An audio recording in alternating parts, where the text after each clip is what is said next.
ci biir loolu mu xamal ma ne ma dafa waat ne li feeg mi ngi fiy nekk arrêt bi duñ ko lever tant que mbir mi réglé wu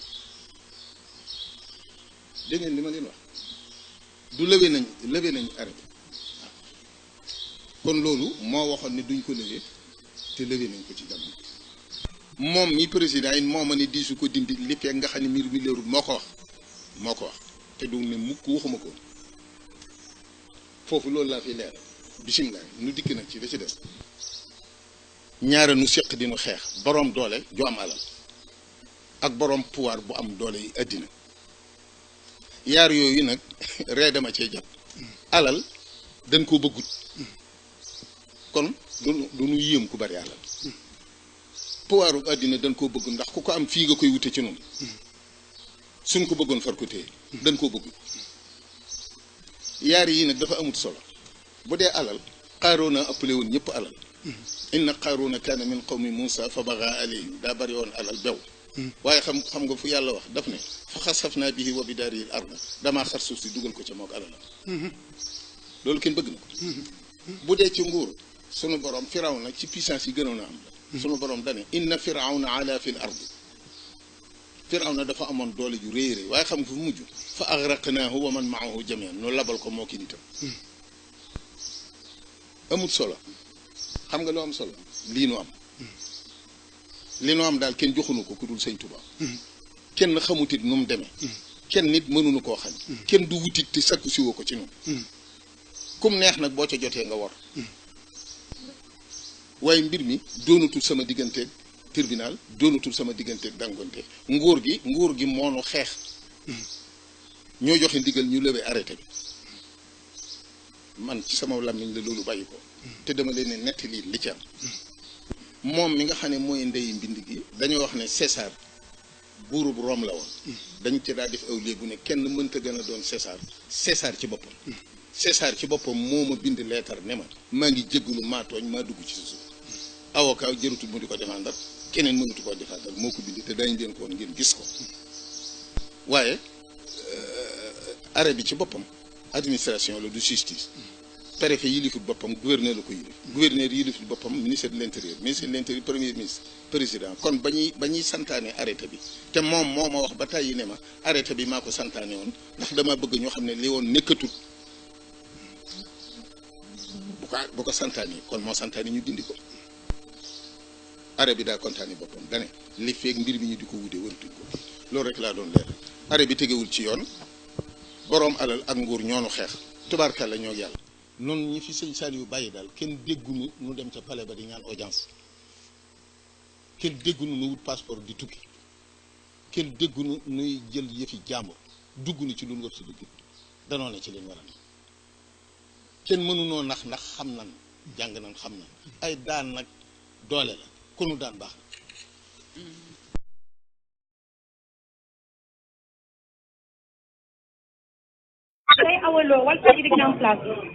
Je voudrais juste vous demander, M. Sall, si vous êtes élu, quelles seront vos relations avec la classe maraboutique? Vos relations avec la classe maraboutique? Les marabouts sont des citoyens. Ils sont soumis à la loi, comme tout le monde. Eux aussi, ils vont mouler. Le marabout est citoyen, comme tous les autres citoyens. Pourquoi on voudrait aujourd'hui amener des problèmes particuliers ou un statut particulier pour marabout dans une république? Ça n'existera pas. Ça, je le dis clairement. Comme une république démocratique et laïque. Et si je suis président, disposition yoyu ak attitude yooyu dootul am ci réew.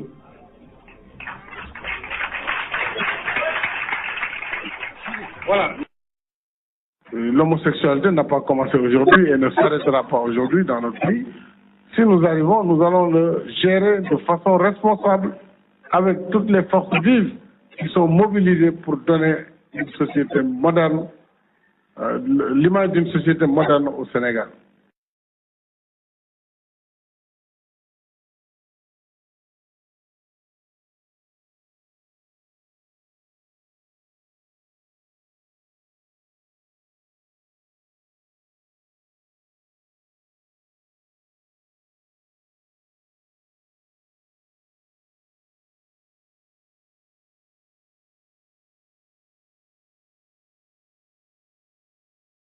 gis nañu ne bourse yi daanaka luy njaag bourse yi mooy njaag ndax ñàkku pay bi wala retard bi mooy indi toujours safara si ci université kon ñun ñëpp d'accord nañ ne bourse yi nañ ko régler définitivement ndax luy jàppale ndaw ñi la ci seen njàng kon war nañ ko saytu bourse yi nag bañ ko saytoo gis nañu ci biir ay loo xam ne lu léej la ba ñu dindee léej boobu daanaka lu toll ci fanweeri junni ak juróom ci ay boursiers yoo xam ne waruñoon am bourse ba ñu génnee loolu xaalis bi muy tombeel ci 11 milliards la 11 milliards yooyu itam dañ koy dugalaat ci bourse étudiants yi donc jox ñeneen ñu bees xëy na ñu war a am bourse te amuñu ko ñu mën a am bourse donc loolu mooy décision bi ñu ci jël nangu nañu itam ñu saytu même du saytu sax nangu nañu étudiant bu ci nekkati première année am bourse maanaam genn wàllu bourse su jàllee ci at mi ñu mën ko yokkal payoram loolu dinañ ko xayma rek ci wàllu enveloppe mais je pense que bokk na ci accord ya ngeen jotoon signé ak ministre de l'enseignement supérieur kon dinañ ko doxal ci wàllu franchise universitaire mooy le fait que alkaati yi nekk ci biir campus bi yéen ñëpp ne ngeen daal alkaati ak étudiant seen dëkkuwaay day xaw a jafe comme nag yéen ñëpp ñaan ngeen ñu génne leen fa man danaa génne police bi ci université bi am yaakaar nag si yéen ne bu ñu leen bàyyee yéeni neen dara du yàqu dara du toj la muy jëriñ Sénégal nee na séddale bukki moo fi nekk maanaam nguur gi day jël lépp bàyyi askan wi lu tuuti parce que fonctionnement bi mooy jël maanaam ñetti xaaj boo xaajee budget bi ñeenti xaaj ñetti yëpp ci nguur gi lay dellu donc loolu bu ñu ko wàññee maanaam doxalin bi ministère yu bëri yi ambassade yi ak yenn mbir yi xam ñu dàq ay nit forcément nga dinañ leen redéployer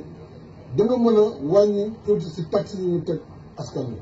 su ko defee essence léegi nan ngeen mën a comprendre ne Mali carburant mu ngi koy jëlee Ndakaaru fii ci Sarr mu def 1000 kilomètres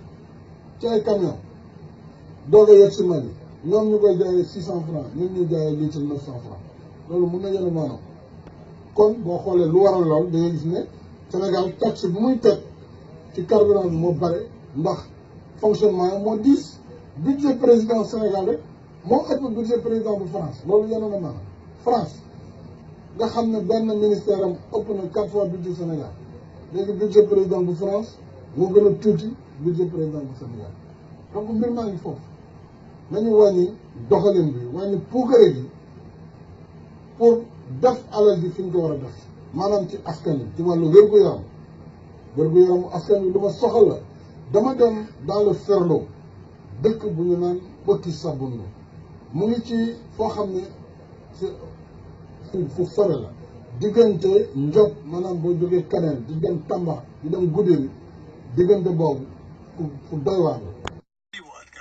Non, si Wade dit qu'il a gagné, c'est différent de si Wade gagne. Nous allons le sortir du palais. Nous allons marcher au palais, on va le dégager. Il n'y a même pas... Parce qu'il n'y a plus de dialogue maintenant. S'il fait ça, nous, on appelle tout le monde à aller là-bas. fan yii yëpp gis ngeen ni ñuy yàqee alalu askan wi école baa ngi nii tëj mënuñu jàngi ndax enseignants yi seen doléance kenn faalewu leen étudiants yaa ngi seen doléance kenn faalewu leen élèves yi mënuñu jàngi béykat yi xam ngeen ne kenn jàppalewu leen du machine du jiw ju baax du engrais te boo leen béyee traite bi ñu leen di fontoo alal jooju waroon tabax yoon yi andi courant si dëkk yi andi ndox si dëkk yi moom la ñu jël def ko ci ay saaku di ko jëndee ngoru sénégalais yi loolu laa wax corruption boobu nga xam ni ci loolu rek la nguur gi desee pour yaakaar ne mën na gagner élection yoo xam ni askan bi dëddu na ko ba pare dama ne du ñu nangu loolu am fii ci Sénégal du ñu nangu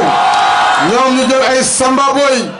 jox leen xaalis ne leen dem leen wuti ay cours dem leen wuti ay ñett dem leen wuti ay jaasi pour di xoqatal askanu Sénégal duñu ko nangu te du fi amee lépp lu fi am ëllëg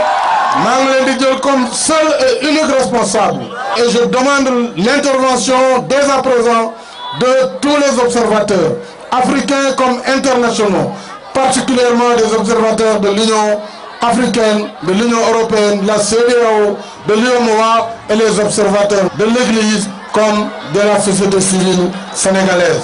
Élection il faut mu am ay seede parce que bu amulee seede ñu bëgg a foqati duñ ko fi foqati sàccum dënd nag mën na yomb lool waaye fa koy tëggee dana jafe lool si ñoom. Le candidat Abdoulaye Wade du PDS. maa ngi metti loo évidemment Kër Mbaye Jacques bi ñu dal ca Tëngéej suñu xarit la suñu mag la waaye yaakaar naa ni mu ko waxee loolu mooy li motiver action boobu parce que lépp luy symboliser tey ku jege chef de l'État wala bokk ci moom évidemment cible nga parce que dañuy jàpp ne ci nootkat yi nga bokk loolu moo waral certainement ñu romb fa yeneen kër yi dem dal këram en tout état de cause je pense que fitna baaxul te lii moo tax waruñu woon yee fitna or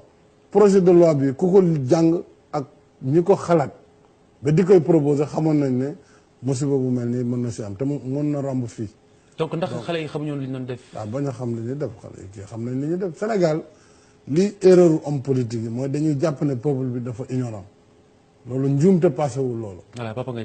Il faut que le futur président de la République, quel qu'il soit, se dise qu'il y a une vigie populaire,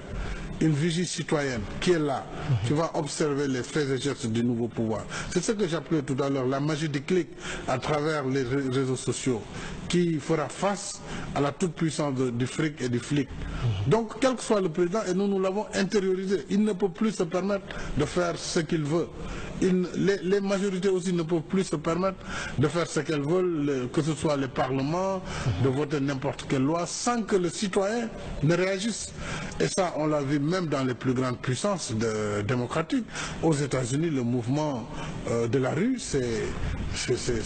transposé jusqu'à Wall Street pour dire ça suffit, avec la toute-puissance du capitalisme et de la spéculation boursière. Donc, les citoyens ont repris leur souveraineté en main. si njiit yaakaar naa histoire Moussa histoire Firawna ak Moussa war na doy képp ku yor nguur yaakaar ne yaay buum mi ba mu ne kenn du am doom ju góor sa réew ma yàlla indi na ko doom ju góor joo xam ne àndul ak ndey àndul ak baay ba ci biir palem bi kooku màgg bi moo ko sóob si géej gi kon yaakaar naa ne peuple bi moom à la kuliyaani il aura le dernier mot. te tàmbali nañ ko. point yu am solo. Le professeur d'histoire. Mais nous avons des homosexuels chez nous. Ça veut dire qu'aujourd'hui, les associations de défense des droits des homosexuels au Sénégal auraient pignon sur rue, la possibilité de s'exprimer, la possibilité de faire campagne, par exemple. Ils sont libres. Ils sont libres. Ils sont libres de le faire. Sans aucune difficulté. Sans ça, je ne sais pas s'ils auront des difficultés ou pas. Pas avec le gouvernement, c'est sûr. Mais est-ce qu'ils n'auront pas de difficultés avec la société? Ça, c'est une autre affaire. Combat pour l'amélioration des conditions de vie, d'études et de travail des étudiants. Je me rappelle des difficultés obtenues également dans la restauration. Je me rappelle de Ngente Toubab.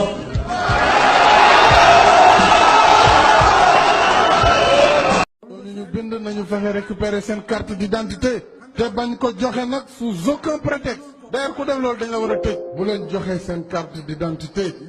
Ku leen jox xaalis nag jël leen ko parce que c'est l'argent du Sénégal. Faut le prendre. Il faut le prendre. Lu lew la lu leen lew la donc ku leen ko jox lekk leen ko mais bu leen ko faale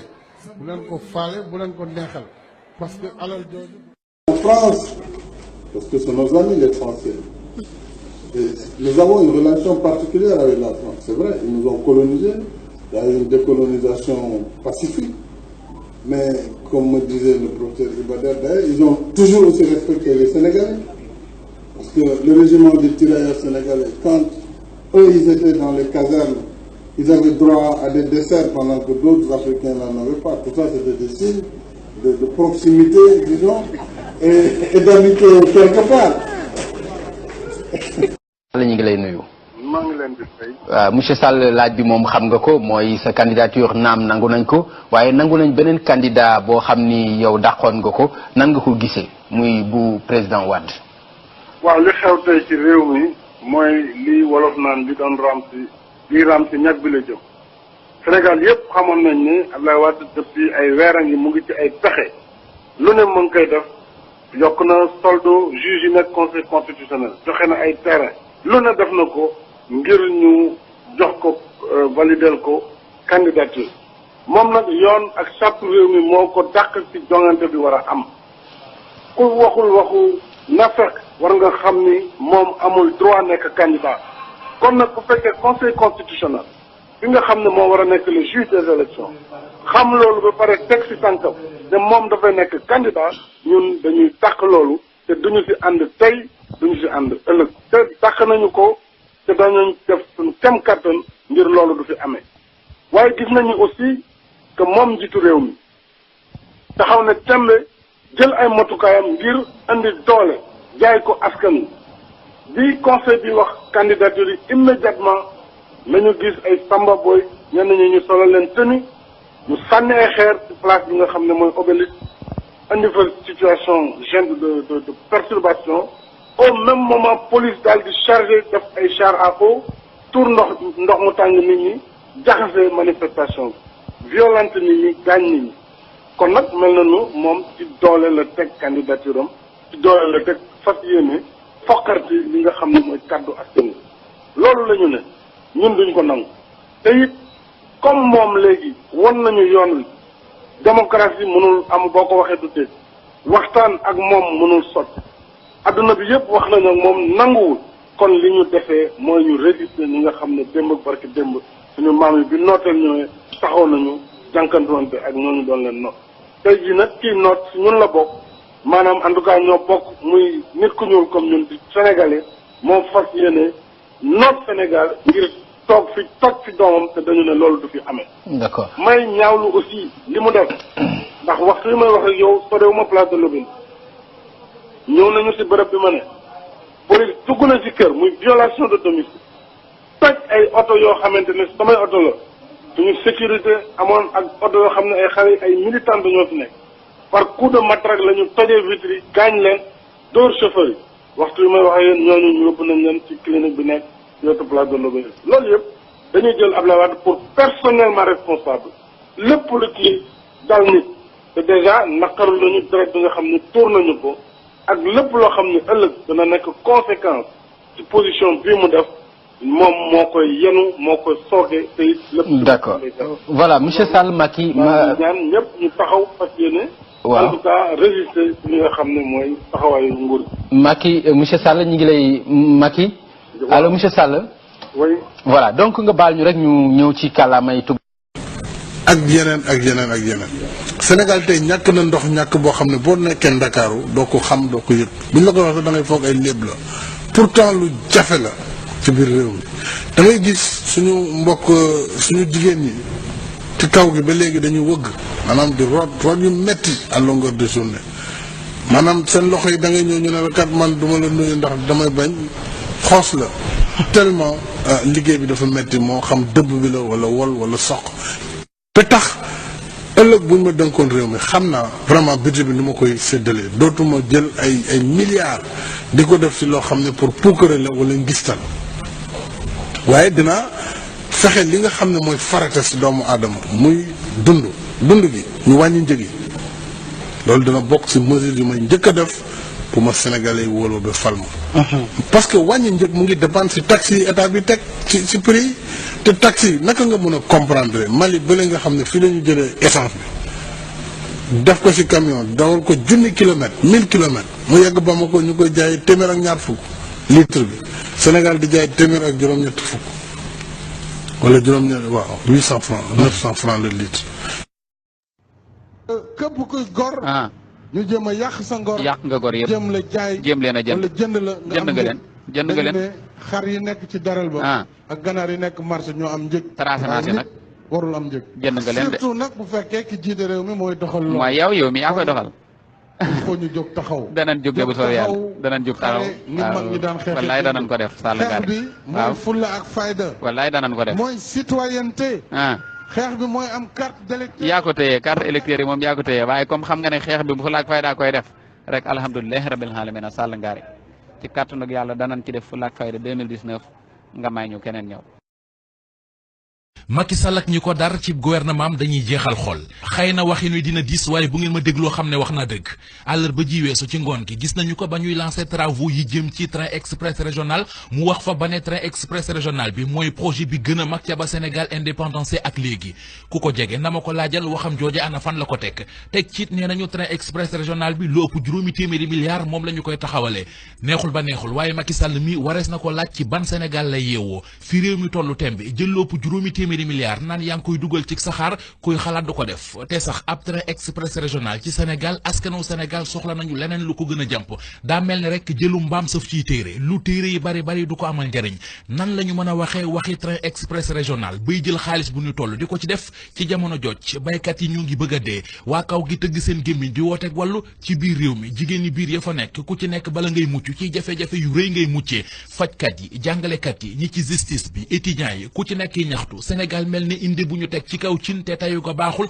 tax muy folete fu nekk ñaata doomu aadama ñooy faatu ci réew mi ndax ñàkku kaaraange ndax yi agresseur bu ñu waxee ñu nañu police yi doyul mbaa gendarmerie yi doyul waa léegi juróomi téeméeri milliards yooyee ak lu teg ñu bëgg a dugal ci saxaar gi ñaata gendarmerie mbaa ñaata police dañ ci mën a def ASP yaa ngi ñu jëloon leen ngir ñu wattu kaaraange réew mi dugal leen ci guuta ba noppi fàtte leen ci ndax waruñu woon a wax ci ñoom ba noppi Sénégal a ngi bés bu yàlla sàkk ñu dégg fi bakkan yu des ci tali bi ndax accident tali yu bon ak oto yuñ dul contrôler ak it ñàkk respecté code de la route mooy li koy indi ndax taxawoon ci loole ëpputoon farata bala ñuy wax waxi leneen lu war a dawate ci réew mi xam ngeen ne saxaar gu ñu ne 2019 lay noppi ki wax loolee ay pexe moo di bëgg nañu ko falaatee loolee moo am exactement ci kër gan di maison des hôtes yi nga xam ne Macky Sall mi ngi leen di inauguré ci dëkki diine yi loolee muy def bu ko diine taxoon di def dana ko def ba noppi te kenn du xam ne def na ko waaye nag diine politique moom ku leen bëgg a boole rek ngistal duggo nit nag mënut a teg ataaya xiim lëwal neexul baaxul matul doyul ñorul ba noppi mu naan leen muñal leen ma deuxième bay dàq ku ko gëm rek gëm nga say nax ñàkk gi ci dëkk bi Macky wàññil dund bi sonal nga réew mi tàngoor wi ci dëkk bi ñàkk gi ci dëkk bi Macky wàññil dund bi sonal nga réew mi tàngoor wi ci dëkk bi ñàkk gi ci dëkk bi Macky wàññil dund bi sonal nga réew mi dugub gi seer na ceeb bi tam seer na suukar si seer na dimbalal réew mi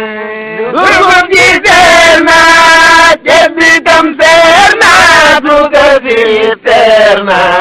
dimbalal réew mi dugub jàngi 200 ceeb bi dem 300 suukar si 600 seer na ci réew mi dugub jàngi 200